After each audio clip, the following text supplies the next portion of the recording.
Amber the Orange Fairy by Daisy Meadows. Chapter 1. A Very Unusual Shell. "What a beautiful day!" Rachel Walker shouted, staring up at the blue sky. She and her friend Kirsty Tate were running along Rainspell Island's yellow sandy beach. Their parents walked a little way behind them. "It's a magical day," Kirsty added. The two friends smiled at each other. Rachel and Kirsty had come to Rainspell Island for their vacations, but they soon found out it really was a magical place. As they ran, they passed tide pools that sparkled like jewels in the sunshine. Rachel spotted a little splash in one of the pools. "There's something in there, Kirsty," she pointed. "Let's go look." The girls jogged over to the pool and crouched down to see. Kirsty's heart thumped as she gazed into the crystal clear water. "What is it?" she asked. Suddenly the water rippled. A little brown crab scuttled sideways across the sandy beach and disappeared under a rock. Kirsty felt disappointed. "Oh, I thought it might be another rainbow fairy," she said. "So did I," Rachel sighed. "Never mind, we'll keep looking." "Of course we will," Kirsty agreed. And then she put her fingers to her lips as their parents came up behind them. Shh.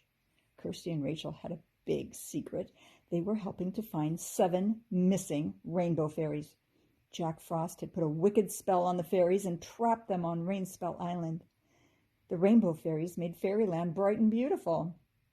Until they could all be found, fairyland would be dark and gray. Rachel looked at the shiny blue sea. "Do you want to go swimming?" she asked. But Kirsty wasn't listening. She was shading her eyes with her hand and looking further along the beach. "Look over there, Rachel, by those rocks," she said. Then Rachel could see it too, something glittering and sparkling in the sunshine. "Wait for me," she called as Kirsty hurried down the beach. When they saw what it was, the two friends sighed with disappointment. "Oh, it's just a wrapper from a chocolate bar," Rachel said sadly. She bent down and picked up the shiny purple foil. Kirsty thought for a moment. "Do you remember what the Fairy Queen told us?" she asked. Rachel nodded. "Let the magic come to you," she said. You're right, Kirsty. We should just enjoy our vacation and wait for the magic to happen. After all, that's how we found Ruby in the pot of gold at the end of the rainbow, isn't it?" She put her beach bag down into the sand. "Come on, race you to the water." They rushed into the water. The sea was cold and salty, but the sun felt warm on their backs. They waved at their parents sitting in the sand and splashed around in the waves until they got goosebumps. "Ow!" Kirsty gasped as they paddled out of the water. "I just stepped on something sharp." "Must have been a shell," said Rachel. "There's lots of them around here." She picked up a pale pink one and showed it to Kirsty. "Let's see how many we can find," Kirsty said. The two girls walked along the beach looking for shells. They found long, thin blue shells and tiny round white shells, and soon their hands were full. As they walked around the corner at the curve of the bay, Rachel looked over her shoulder, and suddenly a gust of wind whipped her hair across her face. "Look how far we've come," she said. Kirsty stopped. The wind blew her on her back and made goosebumps stand out on her arms. "It's getting cold now," she said. "Should we go back?"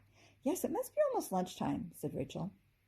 The two girls began to walk back along the beach. They'd only gone a few steps when the wind suddenly stopped. "Well, that's funny," Kirsty said. "It's not windy at all here." They looked back and saw perfect little swirls of sand being lifted up by the wind. "Oh," Rachel said, and the two friends looked at each other in excitement.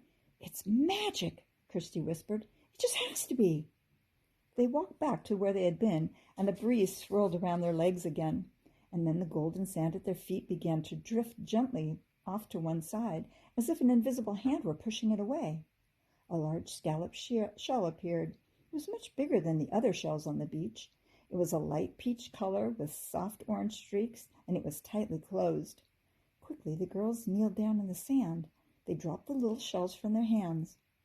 Kirsty was just about to pick up the scallop when Rachel put out her hand. "Listen," she whispered.